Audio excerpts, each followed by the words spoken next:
Oh, it's the most professional podcast there ever was on the internet. You, It's well, you said it, and it's on the internet, which means it must be true. it's a fact. It's the DG podcast. I'm here with Jason. Yep. Belated and late and disorganized, but we're here. Talking about things and doing stuff and junk, and if people listen. Anyway, Jason, what episode Yep. is this? 202. 202. What have you been up to in the previous week? Oh, well, let's see. Watched Captain America with my daughter Which on one? the first one, Captain America First Avenger. Not a lot of people thought it was great. Like, most people thought it was good. I still think it's probably my favorite Captain America.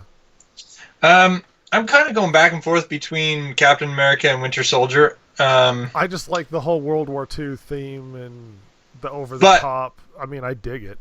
I do have to say that every time I've seen Captain America First Avenger, in my opinion, it gets better. Yeah. I just watch it and I'm like, wow, this is wow. So anyway, yeah, I It's was a lot watching of that. fun. Yeah. Been playing Retribution, Dawn of War 2 Retribution. Oh, okay. So you and I played Decided it. to go solo. Well, you and I played it, and we've got like Warhammer, and we've got Vermintide, and there's just so many of them. Anyway, what I did was I just decided, so if you're unfamiliar with any of the Dawn of War stuff, the first Dawn of War it plays more like StarCraft, that type of game where you. I would say better. I prefer Well, the gameplay format to Dawn of War than StarCraft, but yeah. Oh no, I totally get that. I'm just saying that to give people context if they haven't played any of Gameplay-wise, the yeah. Dawn of War games. The thing is that the first one plays a lot like the StarCraft games. You build your buildings, and your buildings make it so that you can build units, and you send out your units to go take over places. The thing that I do like about the way that the Dawn of War game, the first Dawn of War, works is that if you need, you don't need to send somebody to harvest minerals or what is the minerals or the Vespine gas or whatever it is for the for that StarCraft does. Dawn of War, you build buildings that are basically generators, and they generate the materials that you need to build your units. So unless those buildings get destroyed, you're constantly generating. You don't have to have some guy that's sitting there running back and forth, taking up space that you could be using to create a unit that's actually going to do some fighting for you and defend you. My favorite part of it is their strategic locations. So instead of like this specific spot you have to fight over to get resources, it's literally just like domination points in the battlefield. So if you take that point, you earn more money. So it motivates you to actually be more aggressive and active on the battlefield as opposed to just bunker up, harvest stuff, and then push out into blob. Right. Yeah. So then when they moved from 1 to 2, they changed the format and they went with a squad style shooter almost. You have a squad, and you have several squads that you run around the map, and as you do, you take points and things, and it's not. It's still got the RTS, so it's not like first person, like what was that one, Star Wars Commando, where you're first person, but you're also directing the rest of the squad. Anyway, yeah, that is Star Wars Commando. It's Star Wars Commando is actually still really good. Yeah, so with Dawn of War Retribution, they just went and kind of opened it up. So now instead of with the Dawn of War 2, you're basically a human squad, and you went around and you were a space marine unit, and you went around and you accomplished your goals, and you fought the enemies of the Emperor and all that stuff. In the next one, in Retribution, what they did was they now put in the other races. So you and I played through, as far as I remember, you and I played through the Space Marine campaign. I don't remember if we finished it or not. No, we never finished Retribution. We did two of the hardest campaigns. We did Dawn of War 1. We didn't even have, there wasn't a campaign. We did Dawn of War 2 and the Dawn of War 2 Chaos Rising. Chaos Rising, yeah. Chaos Rising started into hardcore. Retribution. Chaos Rising's hard. But we started into Retribution, and the funny part was, it was like we've been playing as Space Marines for how many hours now, and me and you just slogging through the campaign. We got to Retribution, and I was like, oh, we've got all these different race options. You're like, yeah, let's stick with Space Marines. I was like, really? I wanted to see how their story ended. Yeah. Well, anyway, you're probably going to find out here soon eventually. What I did was I've been playing as the orcs, so I played through the orc campaign. And then Retribution? I went... Yeah. The orc campaign's kind of funny. The whole motivation for the orc campaign is he wants that one lady's hat. Yeah. That's it. Like that's he's the like, whole... She comes to him and says, I'll give you something. And he's like, well, what could you give me? And he says, a battlefield of your choosing and 2 Imperial legions. And he's like, throw in your hat and you've got a deal. And she's like, no way. But the whole time he's like, I just want the hat. You got a really nice hat. Well, he doesn't phrase it that way. It's just he's a pirate orc and he wants the cooler hat. Well, he's not like, oh, I just like your hat. It's more like, give me your hat. The funny thing that I thought was that he doesn't like when he gets her hat. It's not that he wants it to wear it, because obviously her hat is too small for his head. He wants it for a decoration for his armor. Right. He just puts it on his shoulder and strolls off when he finally gets... The whole like backstory and plot with the orcs is somewhat dumb and funny. Yeah. You're just like, really? This is the whole world is falling apart around them, and he's like, yeah, whatever.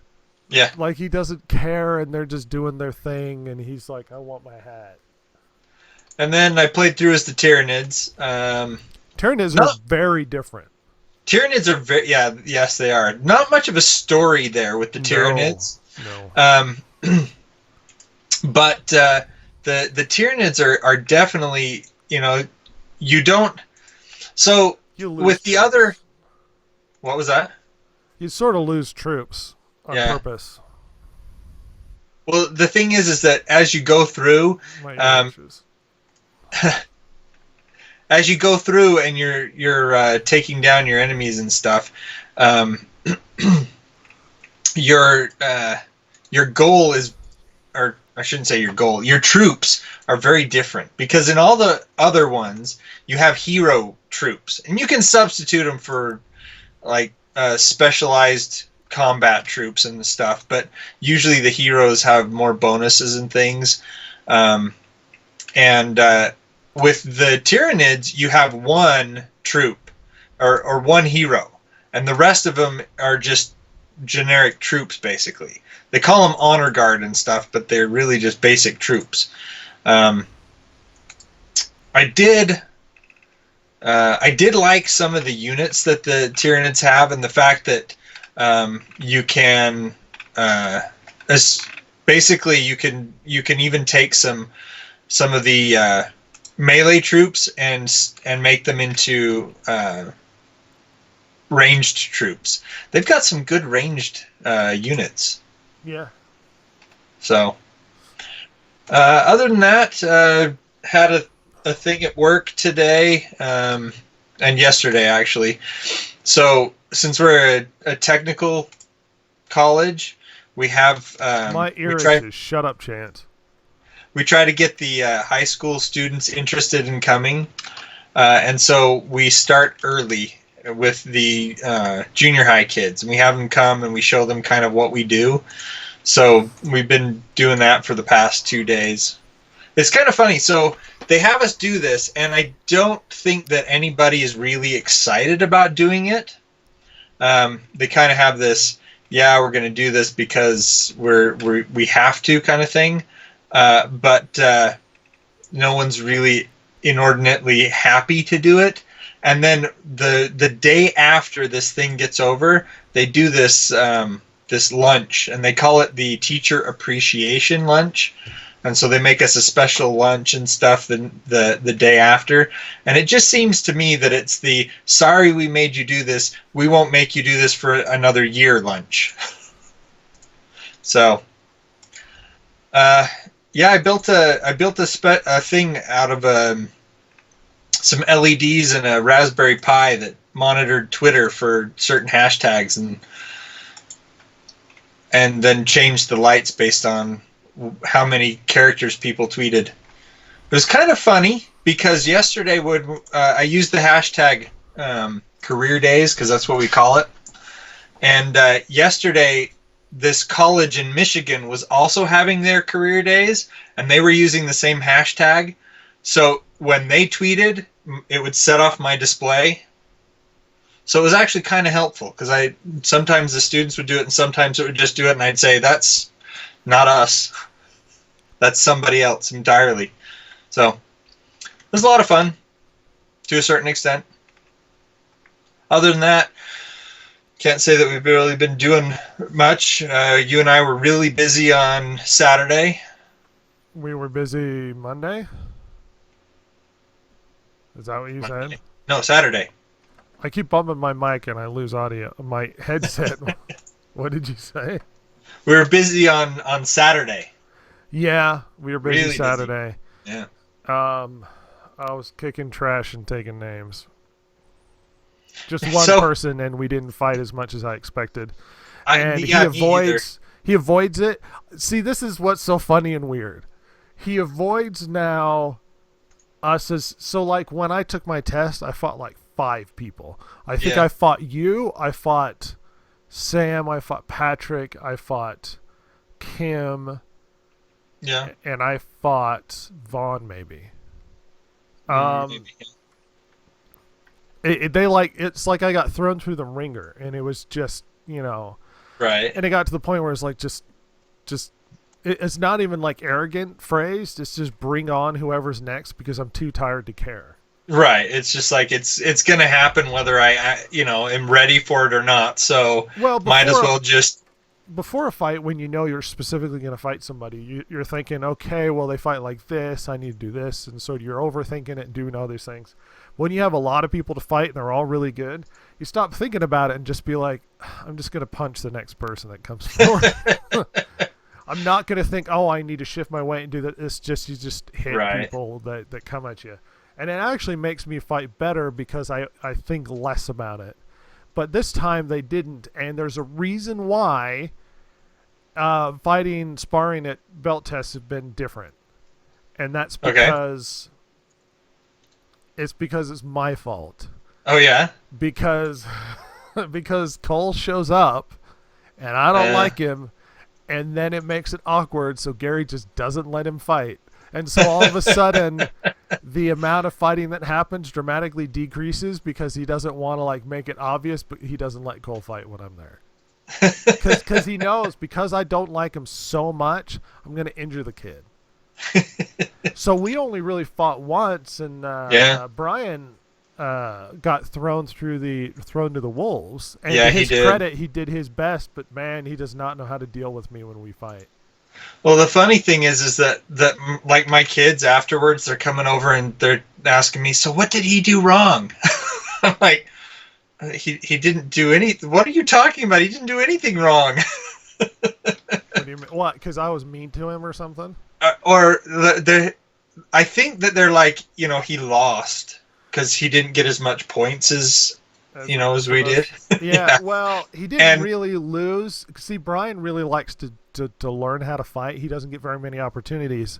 Right. And it's like fighting with the big kids, and Brian's a big dude, and he used to get in fist fights all the time when he was younger. I mean, when he was in his 20s and stuff. But this is a whole different game, and he does not know how to fight people who really know how to fight. He can fight people on the street who don't know how to fight. Right. He does not know how to fight people who've done it a lot. And man, I rolled him over like a train, and it just wasn't. Part of me was like, whatever, and the other part was like, this is my belt test. I'm just gonna beat the crap out of him, and I kind of did. Yeah, and so he also threw a spinning back kick against me, and I went in to punch him just as he did it, so I ended up punching him in the butt. Yeah. I mean, it was, he throws goofy techniques that he shouldn't. Yeah, the jumping double kick on you. Yeah, it never works. He threw it once, and it was one of those magical moments where I literally caught his leg midair and hit him before he hit the ground. It was like, it was just perfect. And he throws spinning back kicks, and they just don't pull off. He happened to just time it right and catch you with it, but normally it's a bad idea. Well, that's the thing. He kind of caught me with it because I was going forward, and if he'd tried it when I wasn't moving, it would have. I've just been like, yeah, no, whack, you know. Chance, you're dirty. Yeah, I ended up punching him in the butt because he turned his back just as I was swinging. And I don't know, I came out sore and stuff, but it was a good test, and I'm fairly proud of the accomplishment. Yeah. Let's see. Placed it, PS4 Pro, fancy TV, too tired to just do anything. And it's dumb because I've worked very physical jobs, and working in an office right makes me more tired. Well, the thing is that like sitting at a desk actually can do that. You just don't do anything. You don't move. And so you actually have to remind yourself to periodically stand up and do something. Yeah, because it yeah, because all I do is sit at the desk and I file papers and I do blah blah blah, and it just I come home and I'm just exhausted, and I halfway fall asleep in a chair and watch something like wrestling or something dumb, and I just don't do anything. I still have not edited the last podcast, and I should do that. Probably not tonight because I have to go to bed and wake up and go to work, but I'll probably do it tomorrow. But it's weird. I've never had this experience, and I've worked very exhausting jobs, and I've never been this tired. Yeah, I once had a friend who he was getting married, and his he worked a lot of construction jobs, and his fiance was what was it? Massage therapist, and she said that by far she got more clients who had just normal desk jobs than she got people that actually did a lot of physical hard labor. Well, I decided I need to work out. Even though we're out of class, I need to do stuff because otherwise it's just going to wear me out. Of course. So I've got to get up, in the mornings, not starting tomorrow, but next week. I got to get up in the mornings and, I don't know, exercise and stretch and that sort of thing. Yeah. But despite that, if I having had played anything, shut up, Chance, is I've actually been playing No Man's Sky. Okay. They had their big update, and there are a few trophies to get from it. And I was like, oh, well, a new goal and a new reason to go back to No Man's Sky. And No Man's Sky looks so much better on the PS4 Pro. Right. It's just a lot prettier. When you fly the... we talked about this last time. As the environment doesn't like pop up all of a sudden, look dumb. It actually runs on purpose. Yes, it actually runs a lot better on the PS4 Pro. It looks better on the PS4 Pro, and it had graphical glitches, and it didn't handle the loading the environments very well. Anyway, I played it on purpose because I have a goal. It's like build a base, trophy for that. And one of the goals is get to the center of the universe on and there are two difficulties. It's like survival, and there's another one. And I can't remember what it's called. But the other one is basically survival mode, but you can only die once and then you're over. Okay. And I managed to survive the planet without dying. I put in a huge amount of effort into being very careful and not dying, and I got off planet. And I got to the space station, and I realized I could earn loads of money just by trading things back and forth over and over and over again. And so I'm like, oh, well, I've got more money. I was like, this is the nightmare mode. I have to earn too much money. I have to earn so much money that it's stupid. So because after I leave that planet, I might not get another opportunity to earn lots of money, and this is the nightmare mode. Uh-huh. So I have to set myself up with as much humanly possible as I can get to be successful. Right, because you got only one chance at it. Right. If I want to get the stupid trophy, I basically just have to earn money like it's my job. So that's basically all I've been doing is I'll watch wrestling and then while I jump on and I just basically buy and sell stuff. And it's the dumbest way to sort of break the economy and figure out a way to earn money, and you know how it is. What's that? So you can trade with different peoples, and what you do is you go to a space station. Okay. And you stand there and you watch the ships come in and out. All right. And you look at what they can buy and they can trade and stuff. And hopefully you can get an area where there's a certain item in high demand.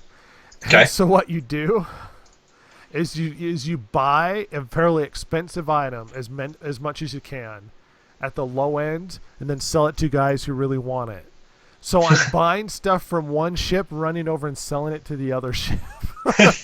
And I just do it over and over and over again, and it happens to be a high-priced item, so I tend to like double the amount of money I get from it, and it tends to cost me like $30,000, and I end up getting like $50,000, $60,000.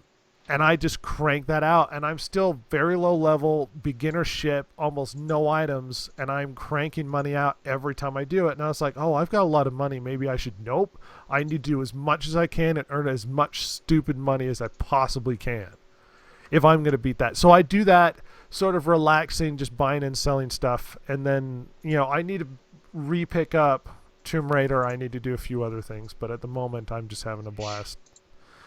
Well, I'm not really having a blast. I'm super tired, and then I just veg out doing that and watching wrestling, and then I pass out. Little Nightmares. So Chance brought up a game he wants to play called Little Nightmares. I've seen very little of it, but what I've seen looks really interesting. And the special edition looks really cool. It comes with a bunch of, like a little toy or whatever. That's from what I could tell. Chance has a habit of inviting me to possibly every gaming Facebook group that exists on the internet. and he'll invite me and I'll shrug and go okay, and they'll invite me, I'll shrug and go okay. And so now my Facebook feed, for somebody who's not very social at all, is just full of every new notification of every single stupid post. And that PS4 group is super active, and so I had to slow down their posting because gosh darn do they talk a lot. And it's cool. I actually get to see people talk about new PS4 stuff and whatnot. And I'm always interested in what the old school console stuff is doing. But yeah, the funny thing is Chance always invites me to these closed groups because he's like, oh, this seems cool. Red will like it. And I tend to enjoy reading the little posts and stuff. I tend not to interact. And he invited me to the PlayStation 4 group. And then this guy messages me. He's like, I'm glad... thanks for your interest in our group. I was like, Chance invited me. I'm not. It's not like I'm trying to like beg you into it. But he had like a questionnaire I had to answer to get in. I was like, dude, this is just a PlayStation 4 group, man. Like this isn't like the secret club of trading illegal drugs or. It does seem a little bit. Unnecessary, maybe a little bit like we're kind of full of ourselves. Yeah, well, I mean, overall that group is crazy active compared to a lot of the other ones, the PlayStation 4 group. And it's funny too because some guy asked a question. He's like, "Oh, my PS4, it was today. My PS4 just stopped working. Should I get a new one? And is a PS4 Pro worth it?" And I said, if you have a 4K television, yes, it's worth it. If you don't have a 4K television, it is not. Right. It's just not worth it because you don't get the benefit that you would. So I would not recommend getting a Pro if you don't have a 4K TV. And I was like, coming from somebody who has both of them. And Chance always has been all... He gets all butthurt about it. He's like, oh, look at this rich guy. And I was like, come on. Just because you're poor doesn't mean you can't. I actually don't have any money at the moment.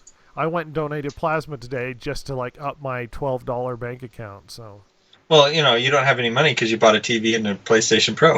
No, that a lot of that was money saved. I had to spend a bunch of money in registering my car, fixing my car, doing That's a bunch true. of other things. Gas is expensive. It's like I went from having zero money and surviving off of very little and doing a bunch with it to having a lot of money and feeling like I have no money because suddenly I have a lot of expenses that I did not anticipate.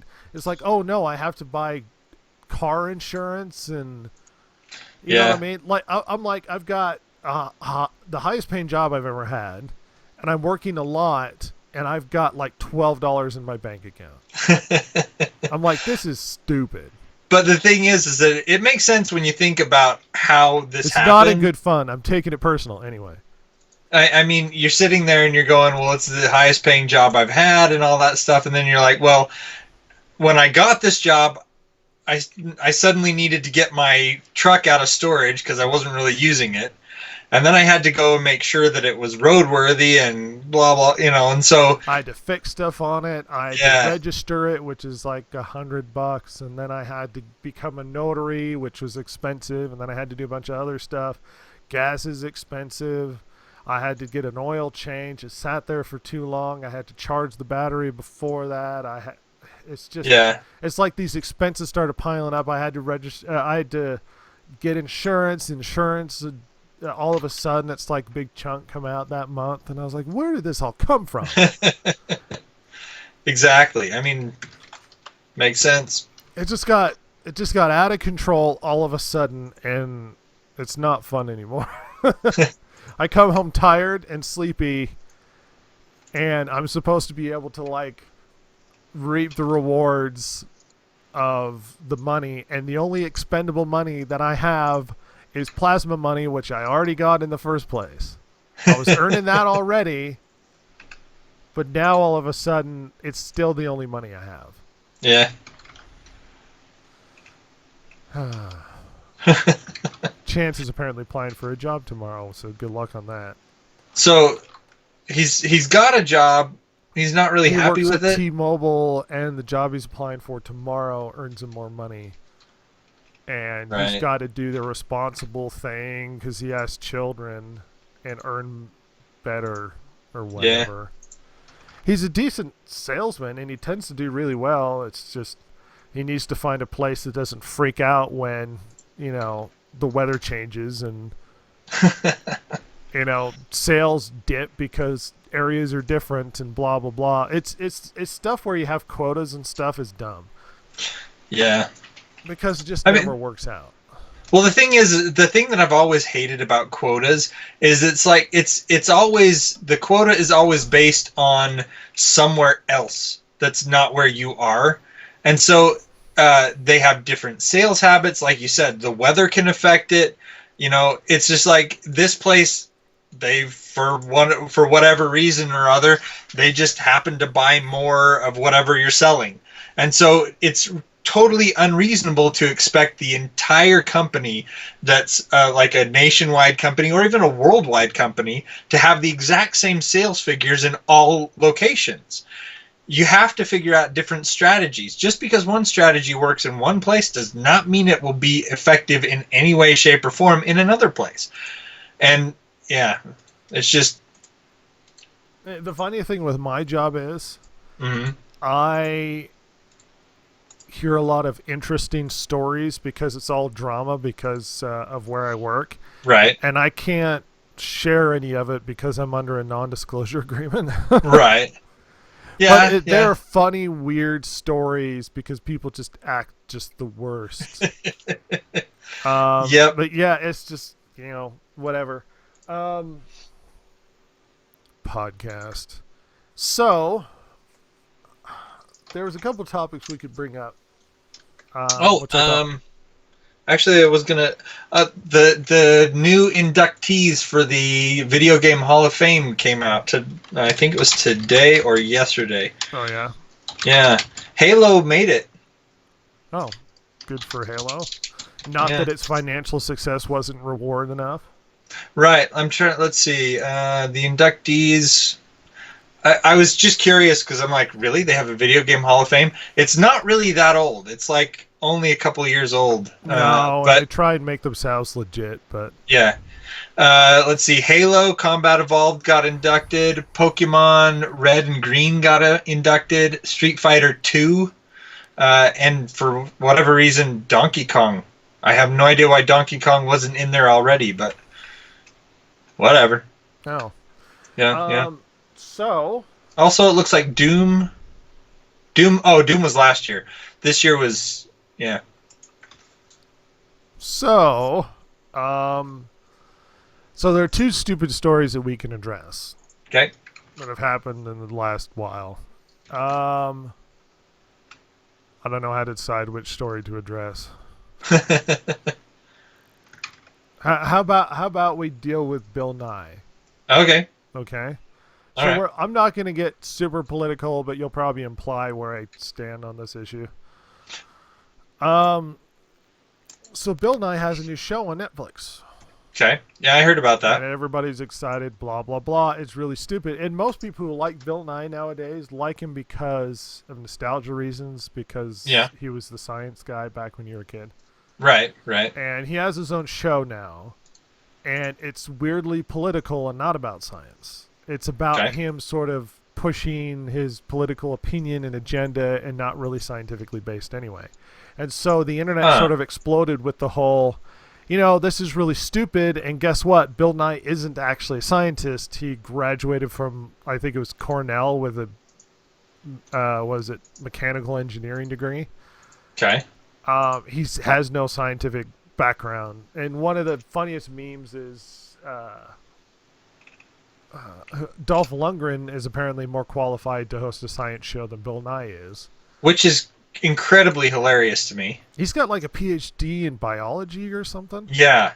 Dolph Lundgren is crazy intelligent. Not only that, but he's a high-ranking black belt like Kyokushin and a few other things. He's flipping amazing. So whatever his political stance is dumb, whatever, you can have your own opinion on that. Here's where it gets even dumber. So a lot of the criticism relies on the fact that he made a big deal, and I think on the first episode, of claiming why gender isn't really a thing when that's not even true at all. It's not even scientific. Mm-hmm.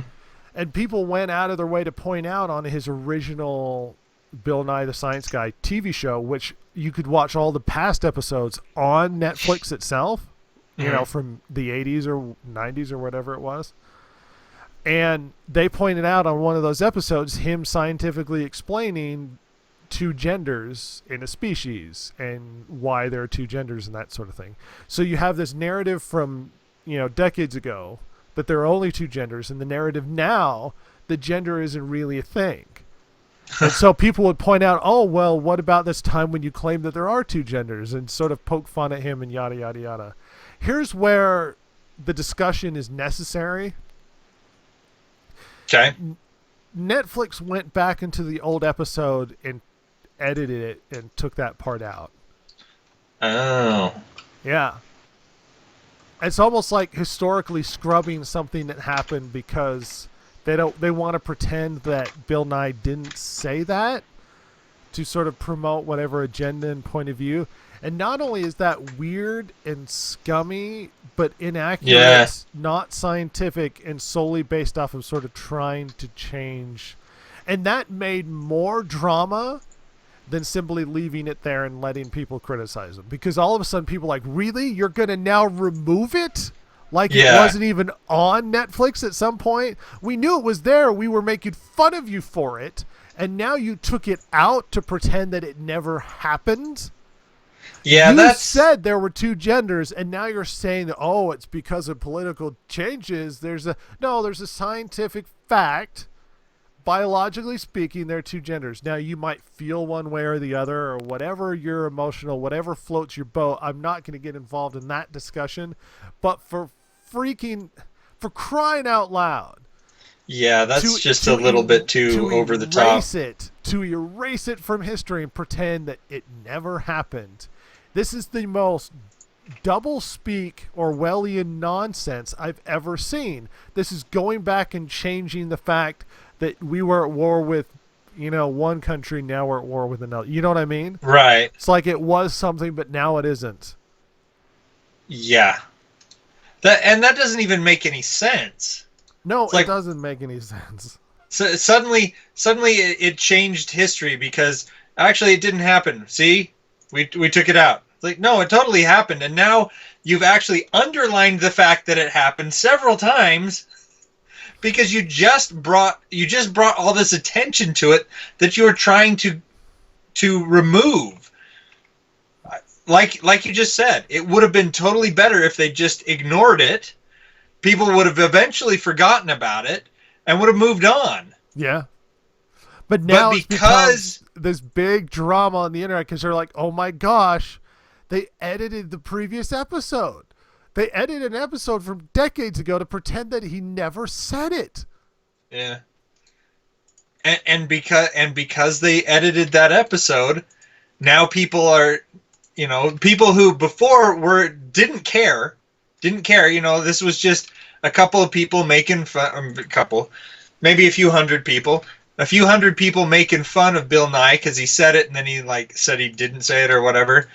And now because they've brought attention to it by getting rid of it, now people are actually going to be trying to find this episode where he says it just so that they can watch it. And they're going to be absolutely sure it's on YouTube somewhere in multiple versions. Whenever it gets taken down, I guarantee somebody re-uploads it. Oh yeah, yeah.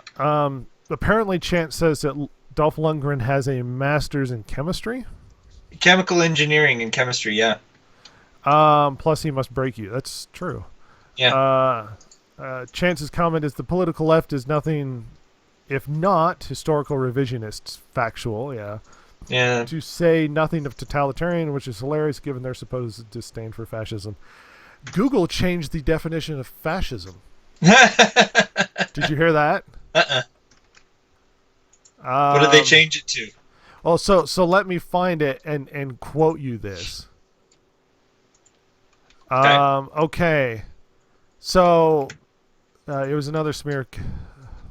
It was another smear and more fake news. Democrats are shown once again that they are willing to rewrite the dictionary in history. Okay, redefining fascism. Okay, so fascism is an authoritarian and nationalistic right-wing system of government and social organization. Okay. That is Google's definition.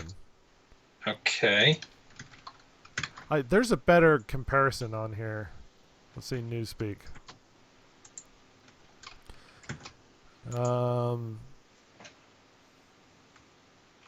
They changed it to defining it as right-wing.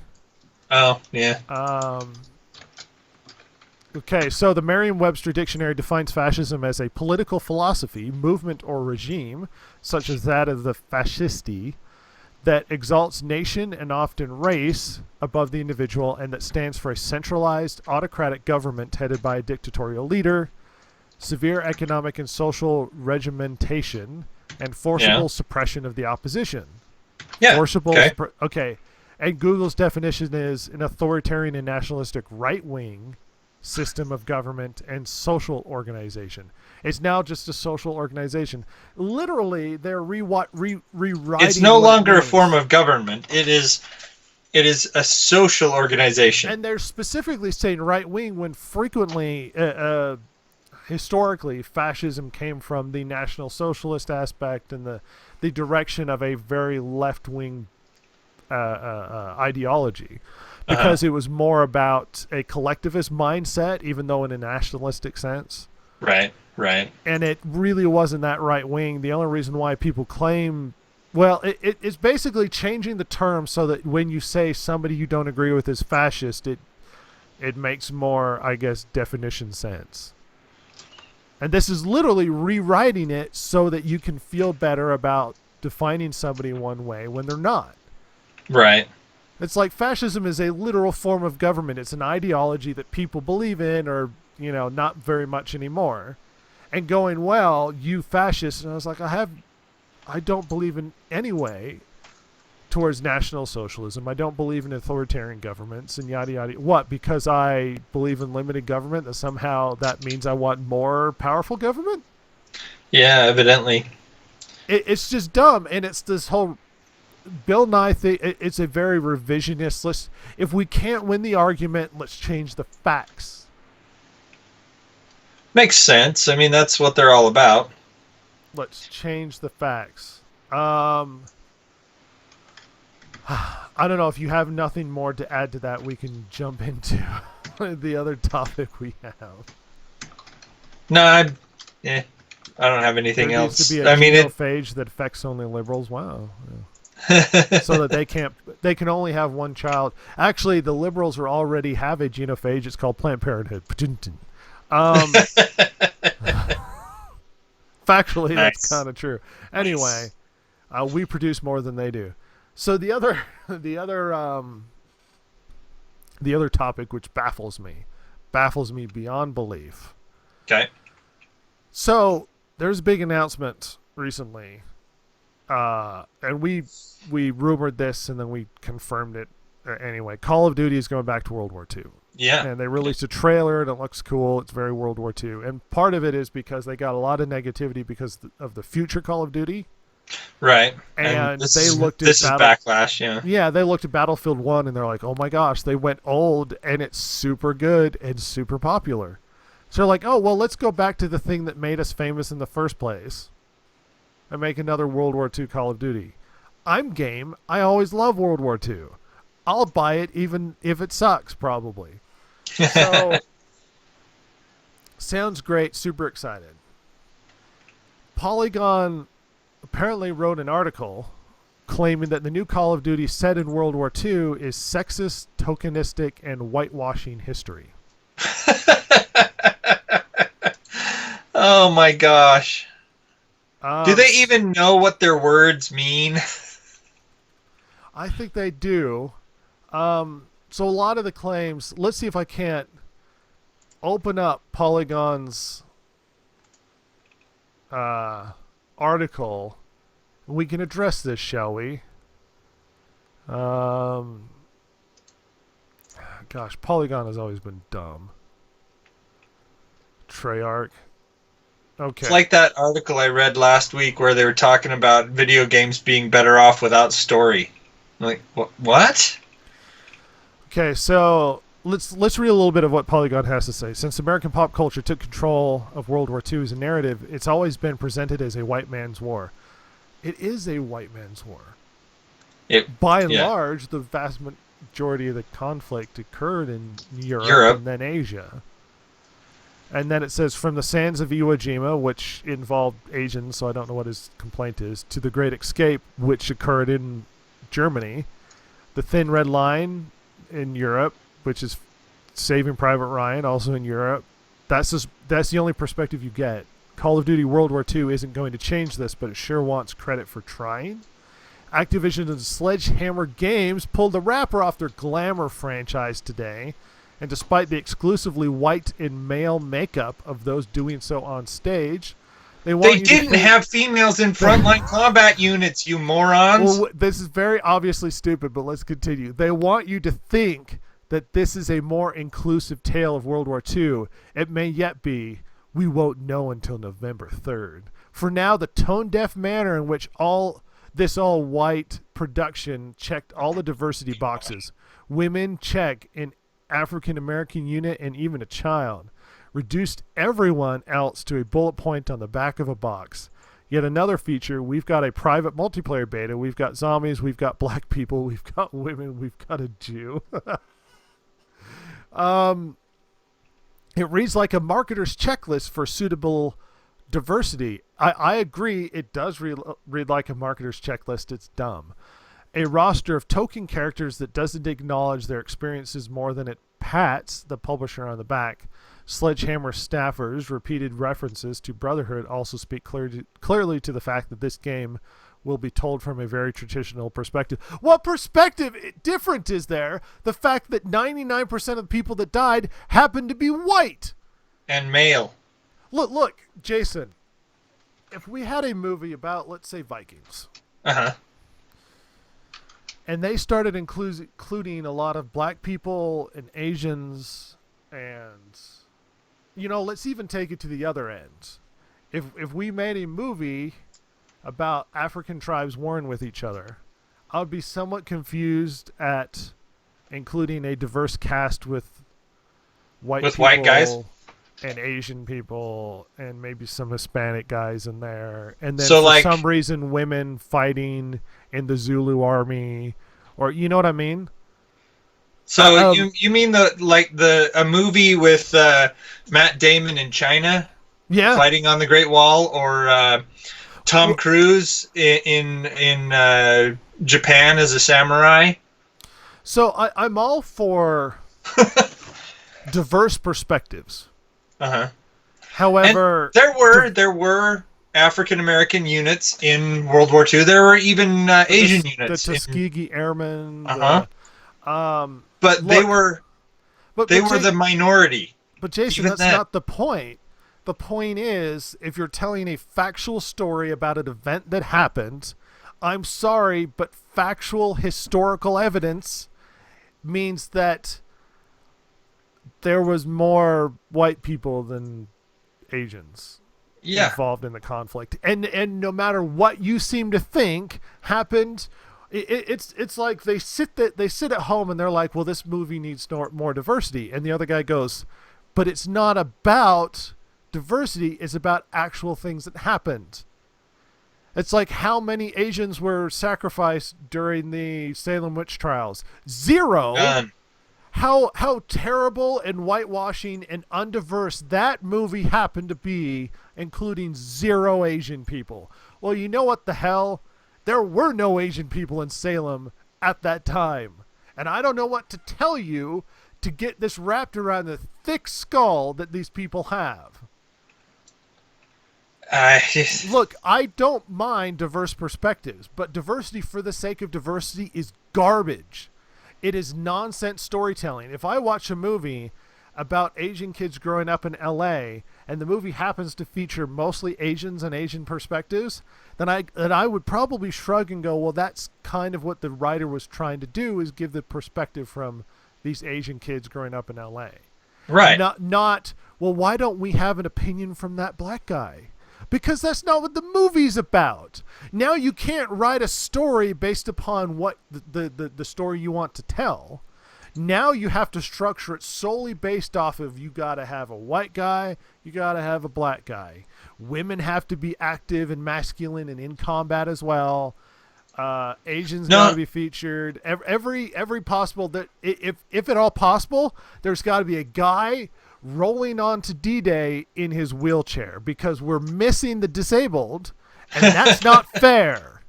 Well, you know what's not fair? Facts. And facts say that there weren't any white guys in the slave ships, and there probably were a lot of black guys. Pretending that World War II was not a white male war is not only stupid, but you can't see beyond facts, and everything is coated with this sort of veneer of political perspective and political correctness, where everything must be seen through that. And anything that comes out that doesn't have like a cornucopia of races and genders and whatever is immediately whitewashing and suppressing what has been going on. Look, black guys did participate. Guess what? There are a lot of black guys in America, and they participated in World War II. They did. Still, the vast majority of those people who fought and died happened to be. Is the writer of this article upset that we don't have the perspective of the Russians, because we don't? Well, the Russians are white. No, so well, they don't let count. me make the point. Is he upset that we don't have the perspective of the Russians, because they had a big part in it, and we don't see the perspective from the Russians in these old World War II movies, especially in this game? Is he upset about the Asians because he makes no comment about the Asians, and they were a massive part of World War II? Is he upset that we don't get the perspective from, Yugoslavians, because their country was torn apart during World War II? How about the people from Hungary? Their perspective isn't being presented. Oh, wait! They're all just white guys, and it doesn't matter. Well, guess what? Estimates of up from like 30 to 40 million people died during World War II in Russia, and their perspective is probably greater and more devastating to what happened during the war, and probably more important than any, I don't know, hurrah moment that you might have trying to go out of your way to include any diverse character to just make yourself feel like you're trying to be a good social justice warrior, where, you know what, you can go to hell. Because this is dumb. It is so dumb that these people deserve to not only be called out but be ridiculed on a constant basis. This is the worst sort of reporting and pushing your agenda into things that don't need it. You can review something to say this is good or bad based upon the merits of the writing or the quality or the gameplay or whatever. Right. But implying that this is whitewashing in a war that is about white people, it blows my mind. It's just knee-jerk stuff, in my opinion. Is it Asian washing when we have a movie that doesn't have black guys and it's about the warring states in China? Yes. Is it Asian washing because you don't include other perspectives of the potential, Zimbabwe guy who for some reason went to China and fought the great battle and was this massive hero? Guess what? He wasn't there and it never happened. So pretending like it's like diversity has more value than facts. Pushing your agenda has more value than historical significance. And the danger of this is you're starting to imply things that happened that never happened solely because you want to have your perspective pushed on screen or in a video game or whatever it happens to be. And this is out of control. This is out of control, and it needs to stop. It needs to stop right now. A video game that includes Jews, guess what? A lot of Jews were featured in World War II. Believe it or not, a lot of them were there. Yeah. Actually, I saw a really good feel free movie. To take over at this point. It's just driving me nuts. Go ahead. I did see a really good movie about an Oriental unit in World War II. I forget whether the unit was. This is being racist. I believe it was an army unit. See, one of the things that a lot of people may or may not know, during World War II, a lot of Oriental people here in the United States were shipped to internment camps. Yeah. Here in Utah, actually. Yeah, we had a massive internment camp in Utah. Yeah, yeah. And the thing is that do I condone that? Definitely not. No. I understand the motive for it, but the thing is that they didn't do it to German Americans. They were only doing it to Asian Americans. Yep. But the thing is that I saw this movie, and it was about a unit, and they were all Asians. They joined the military in order to fight for the United States. Was there whitewashing? No, there wasn't whitewashing, because what they did was the unit, the majority of the unit was Asian, but like the sergeant for the unit, well, he was a white guy. Well, in reality, he was a white guy. Well, there was concerns at the time, not to intervene in your point. Keep going. There was concerns at the time, and I don't know how invalid they are, that people of a certain race would support their people over the people that they're currently a part of. And so when people joined, when Asian guys, specifically Japanese guys, joined the army during World War II, they were actually shipped to Europe just in case that there were sort of like cross allegiances and that sort of thing. They didn't go fight in Asia. They fought the Germans. Right. The Germans were kind of less makes of an sense issue. Because if you're sitting there thinking, well, if I have this Asian guy with me, what if some other Asian guy steals his clothes? Or what if, like you were saying, what if there's cross loyalties here? You know, it makes sense to put them in Europe where they're going to be fighting against white guys. And it's both a naive perspective and not entirely untrue, because you see things that happen nowadays. Yeah. And you see groups that are solely about one race or another, i.e. Black Lives Matter or La Raza or a bunch of other ones, and they favor their races, or even just any white supremacy group, they favor their races over others. And it still happens today. So those concerns probably were unnecessary, but they dealt with a lot of racism at the time too. And I don't know. That gets into a more complex issue, but the idea that Polygon, and this writer Polygon, seems to imply that not including more diversity in a war that featured mostly white people is whitewashing. There weren't enough women. Well, guess what? There weren't actually really any women in combat roles except for, name it. The French Underground. French Underground, but that's more of on an individualist basis, and French Underground didn't have a lot of people. True, but they did have women combatants. No, the Russian army had women. They had whole women divisions and platoons. Were they frontline troops, though? Yeah. Huh, interesting. I don't know what their performance was by comparison, but it honestly got to the point where they had so little men to be able to throw into the meat grinder that they just had straight up women divisions. Huh. And they fought in World War II. So if I'm many actually women fought in World War I for the Russians because frequently they just run out of guys. So if I'm actually that does make sense with the Russians, right? And if I'm playing the game, still more men fought for the Russians than women. But if I'm playing a game and they feature the Russian perspective in the war, and there are women, I'm not gonna freak my shit and try and be confused as to what's going on. I was like, oh, what's the women? There were women fighting, not as prevalent as the men, but it's like they want to go find this niche, weird story and imply that it was the norm or the generality that happened at the time, and it's not. It just didn't happen.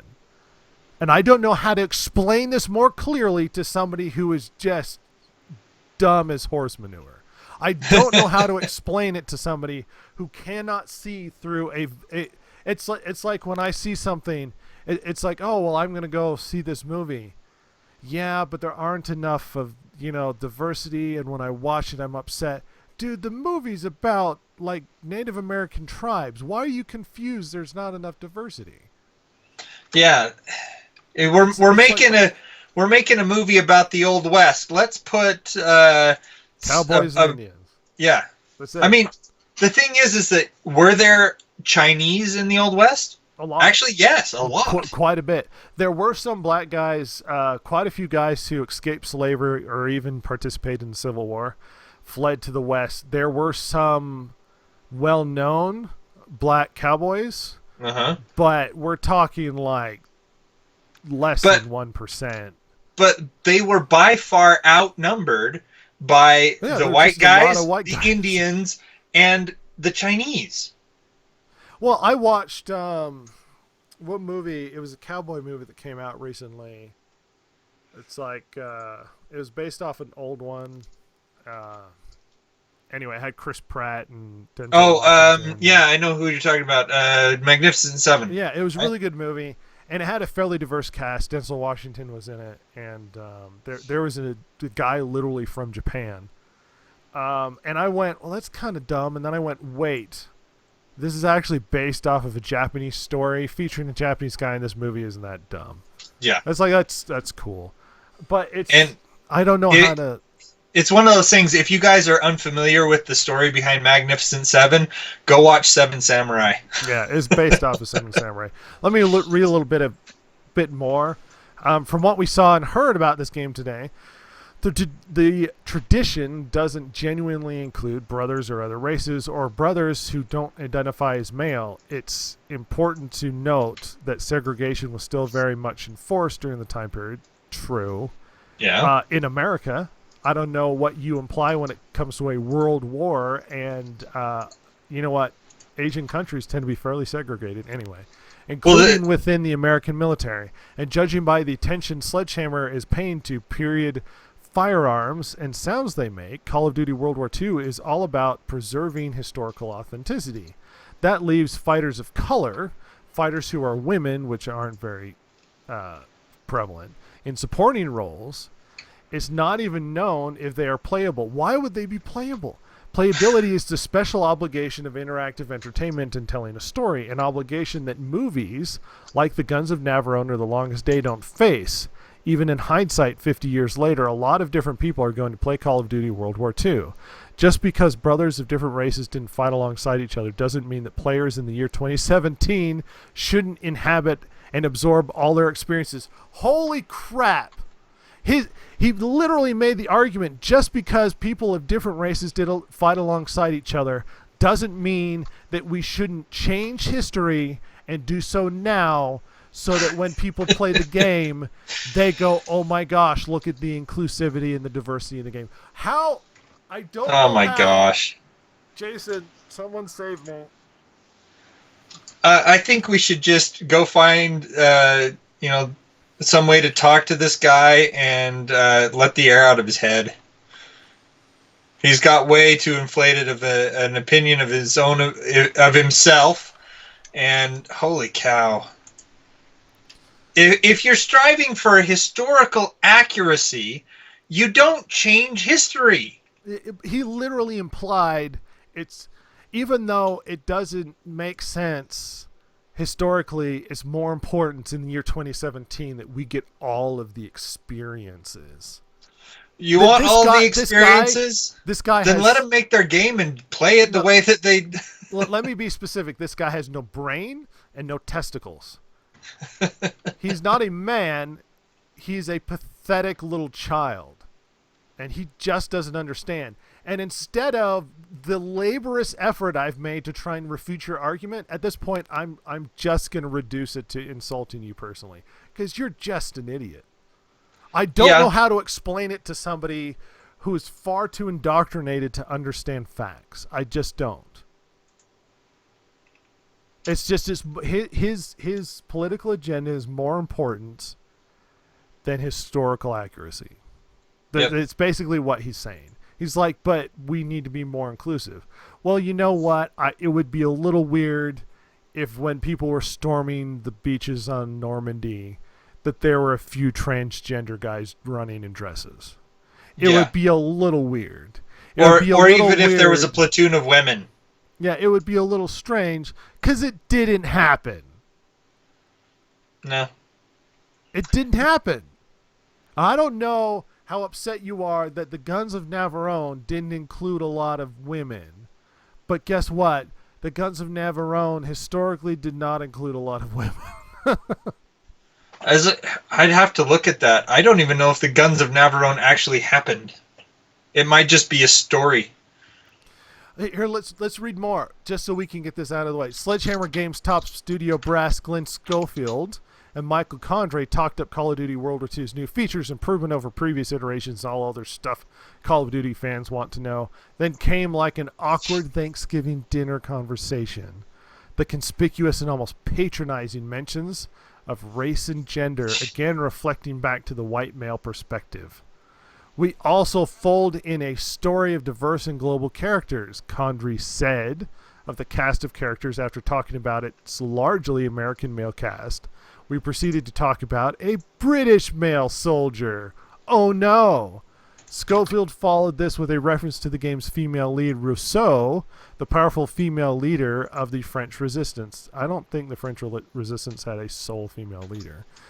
He said... No, there were several. Well, there were some, but implying that there were a lot is kind of naive. They usually played a lot of sort of spy roles.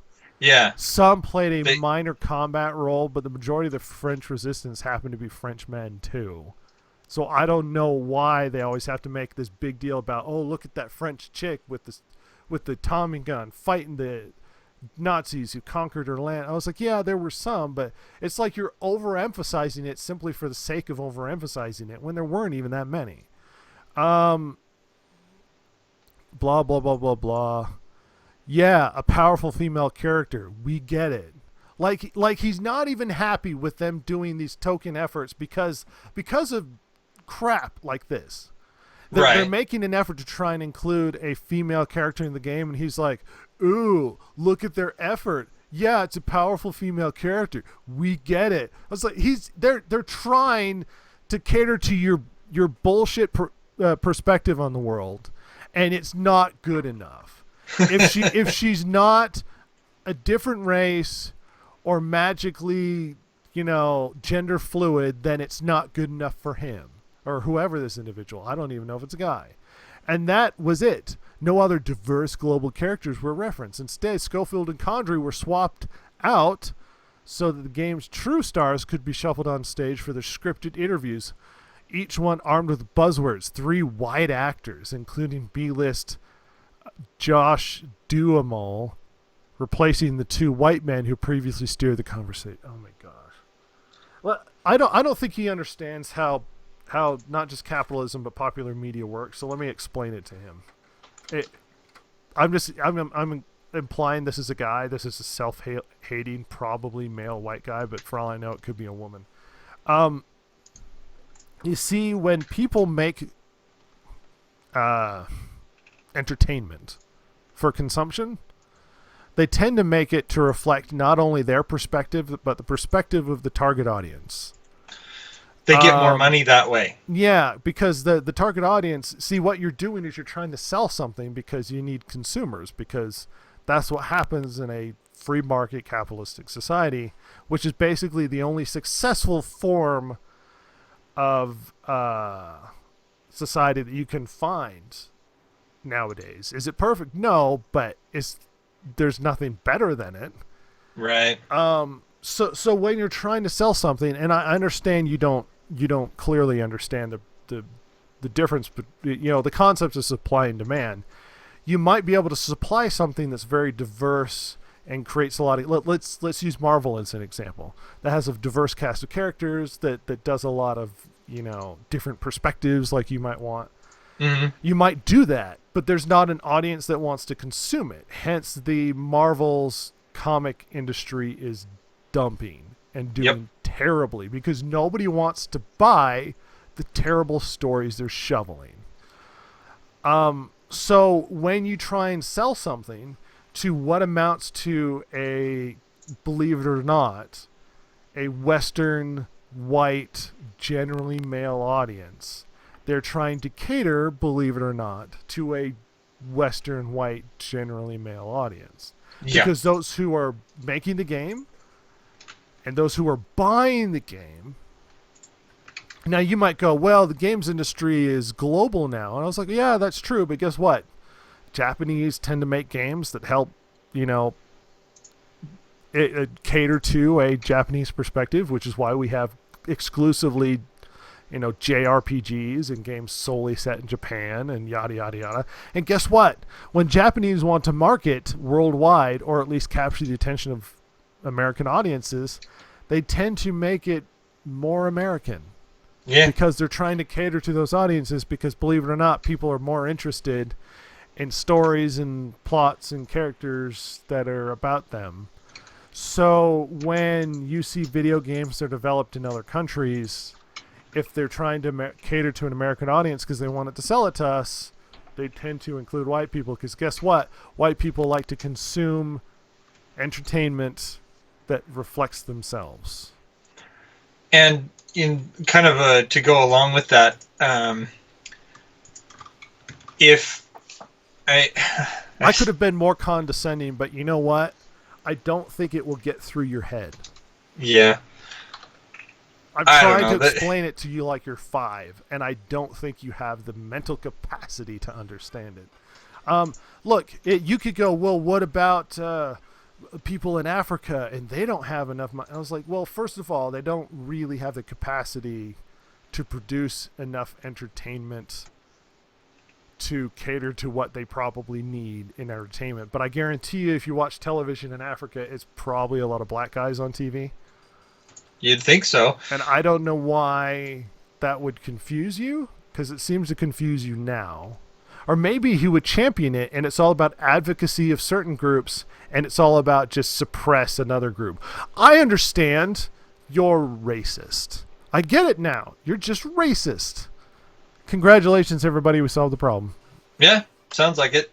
He's basically just racist against white people, but, I mean, you can be racist against white people. It's the literal definition is to be against a race. Yeah. To be, I shouldn't say against a race, but to be biased against a race. Uh-huh. So, yeah, I mean, if you're It doesn't matter which one. Yeah. Yeah. When I watch a movie about samurai, I kind of want to see a lot of Asian guys because I'm really into samurai and I think they're cool. I would be weirded out when there's a white guy. Oh, guess what? There was a movie called Ronin where there was a white guy there. And I was weirded out and I thought it was dumb. And I mentioned The Last Samurai with Tom Cruise. Yeah, why did Tom Cruise have to be the last samurai? Literally the last samurai had to be a white guy. Yeah. See, this is me complaining about people trying to include diverse characters, believe it or not. I'm like, why does he have to be? But anyway, I could complain about this till I'm red in the face, but I don't think he would understand. But I think, hopefully, if you're self-aware enough, you understand if you've listened to this podcast. Look, I get if you're an Asian guy living in America and you get a lot of white media, I get you might think, hey, I'd like to see more. But you know what? I consider American culture to be more than just about white people. It's mostly white people. So when I see stuff about, Southern culture and whatnot, I actually consider black culture in America to be part of my culture because I consider it an American story. I listen to a lot of music from the 40s and 50s and the golden oldies. And guess what? I love Ella Fitzgerald. And she's black, but I consider her to be a part of my culture, not a separate entity. I don't like to, believe it or not, separate people into races because I consider the black story in America to be part of the American story. Not a separate story, part of the American story. And so when I think of, slavery and stuff, I still consider it part of the tapestry that is America. For ill in this scenario. Yeah. I still consider it to be a part of it. And so I don't look at it and see, oh, poor black people. I think, well, what a terrible part in American history. You know what I mean? I don't delineate it to specifically, oh, the racism and look at the white guys. My ancestors didn't participate in it. And my ancestors, by and large, were not even in this country when slavery was going on. Well, the thing is, I don't know how I'm supposed to feel bad for it anyway. Your ancestry was Viking. Yeah, Swedish, some of it. Swedish and some English down the line, and Swiss. There's a lot of Swiss in there. The thing is that the Norse and they went on these raiding things to get slaves. Here's the funny part from other white communities. Yeah, well, here's the funny part. I have some English, and I have some Dutch, and I have some Swedish. So it's very likely you'd probably be able to trace back far enough that some of my ancestors were murdering and enslaving some of my other ancestors. Exactly. And it's like, who am I going to get reparations from? Myself? I hate that so much. Guess what? Nobody alive today were Viking raiders. Or even one generation removed from Viking raiders. Guess what? There are no black people today that were slaves. At least not in America. Unless they came from another country. Right. Unless they escaped here. I consider, in some ways, I'm a slave to the bad government we have now. But in a monetary way, not in a literal sense. Yeah. So I don't know. Do I deserve reparations from people in Washington? Probably. Possibly. Chance believes that he is a slave to bankers, which is the oldest and weirdest tinfoil hat complaint I've ever heard. That was the tinfoil hat complaint that kind of sparked World War II. Well, it's like the Jews were the bankers. Yeah. Therefore, it's all the bankers' fault. Therefore, we need to take all the money from the Jews and put them in. It's the oldest fear. It's like a fear from the 1930s. Yeah. It's like the bankers are coming for my money. I was like, what bankers? That one from Mary Poppins. He's coming back from the dead for your money. Mr. Banks. Yeah. Mr. Banks wants your money. Toppins. Don't give the toppins to the poor lady who feeds the birds. Put the toppins in the bank and then earn interest on it and accumulate wealth so you can be happier in the future and be responsible, you idiot. Oh no, I gotta feed the birds. Well, guess what? Birds take care of themselves. They're wild animals. You need money now. You need to put your 2 pennies in the bank. Because that's what tuppence amounts to. You know what I would have? Yeah, you know what I would have done in that scene? It's like, oh, they're having this argument. Oh, I want to give it to the birds or whatever. And they're like, no, you should put it in the bank and accrue interest and blah, blah, blah. And then I would run in off screen just kicking birds. And I was like, problem solved. No food for the birds. Figure out what you want to do with your money. I don't care. I'm out of here. See, that's what I love about a free society. He could choose. Yeah. Guess what? We can choose. And we can choose to think that Polygon are just the worst. Or we can also choose to buy a Call of Duty game that probably seems more attractive to me considering the rabid, raving lunatic disagreement that happens to be had about this game. So I'm going to be more likely to be interested in a game that is quote unquote whitewashing history. Because of your opposition to it. Because you are unreasonably opposed to something that is factually correct. So guess what? I'm more inclined to buy this game. I'm going to buy it, and I'm going to tweet a picture of me holding the game to you, good sir, because you're a moron. And I'm going to quote it as saying, I bought this game because you don't like it. The thing is that they are bringing in diversity. They are bringing in like they said that there's a female character. It sounds like there are characters from other races. Yeah, they're making an effort. It seems like it's... But whether or not those characters are playable is beside the point. They don't need to be playable. But they don't need... It's not good enough to him. He always has to have some sort of stick up his butt in a complaint that is never going to be good enough. Yeah. Well, guess what? It's never going to be good enough because I don't see enough white guys fighting for the Shogun. It's never going to be good enough. There aren't enough transgender individuals fighting for the Shogun, and I am upset. Well, guess what? Historically, there was at least on record one black guy who was a samurai. One in the entire tradition of the history. In the entire tradition of the history, and guess what? They're making a movie about that one guy. Of course they are. Because he's so obviously different and diverse, and to show how black guys were samurai, and I was like, well, okay. Show how black guy, singular, not black guys, black guy. Actually, his story sounds interesting, so I'd probably be interested in watching it. But it's like going out of your way to be like, look at this, whatever diversity. And it's like, it was one guy. Guess what? You can go to one of the most racist cultures, and I don't want to dump on Japan, but Asian cultures tend to be very racist. Well, if you think back to World War II, who were the more brutal towards the Chinese? The Russians or the Japanese? The Japanese. The Japanese were awful to the Chinese. Oh, the Rape of Nanking. It's a good book. Well, a good book as in it's a good, fascinating read, not in good as in it's a good story, because, man, it's depressing as hell. Look it up. It is a horrible scenario. And guess what? Here's an interesting story. A bunch of white guys went out of their way, a German, in fact, to save a bunch of Chinese people. Believe it or not, because he was German, and I think he was a missionary or a doctor of some kind. I can't remember the guy's name because it's been a while since I remember it. Mm-hmm. But he had his own compound, and he took in as many people as he can because the Japanese were very careful not to raid or go into the walled-in area he had in the city, because he flew the German flag over it, and the Germans were Germans were their allies, yeah. And they did not, and he saved hundreds of people. Guess what? There's another white guy in World War II, named of Oskar Schindler, who saved a bunch of Jews. Yeah. How confusing is that? Oh, wait.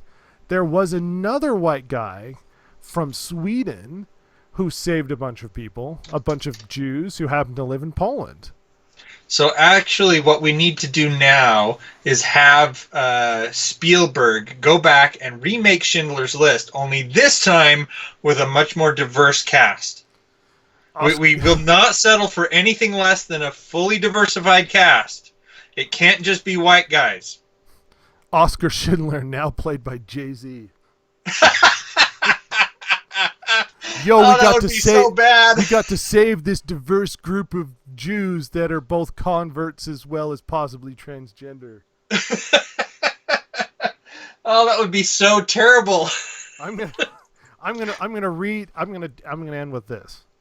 So I found something on Reddit today where these two guys were talking in a chat window. I don't recall when. It might be Twitter. And somebody posted an image that says straight white male starts talking, put headphones in my ears. So somebody messaged him in response by saying, the headphones invented by a white guy? And he goes, don't ever effing talk to me. And he goes, you mean on the smartphone app that was created by a white guy? Or on your phone in general that was also created by a white guy? And he goes, I'm going to call the police if you don't stop harassing me. He goes, oh, okay. You mean you need to get a white male to come help you? Oh, that's awesome. You know, the best explanation I can have for the increased... I actually don't think it's as bad as people claim it is. It's very minor, but they're over-exaggerating it. But the increase of quote-unquote racism that's occurring in the country right now, the rise of Donald Trump and the alt-right or whatever it happens to be. Right. I think the easiest explanation as to what happened is people decided to go, well, there's been a lot of racism from the other side. Instead of just complaining about it and pointing out its hypocrisy, let's just combat it with more racism. Yeah, that sounds about right. Fight fire with fire. Yeah, I don't think the extreme right, white power advocacy groups and that sort of thing would have had as much attention if it wasn't for garbage like this. Because when you say it's okay to advocate solely for black people, and then it's not okay to advocate solely for white people, then there's something wrong. Definitely wrong, yeah. At any rate, I think we've beat this topic to death. I don't know if Chance is still with us, but thank you, sir, for including yourself or commenting in the chat window and basically bringing the whole thing down.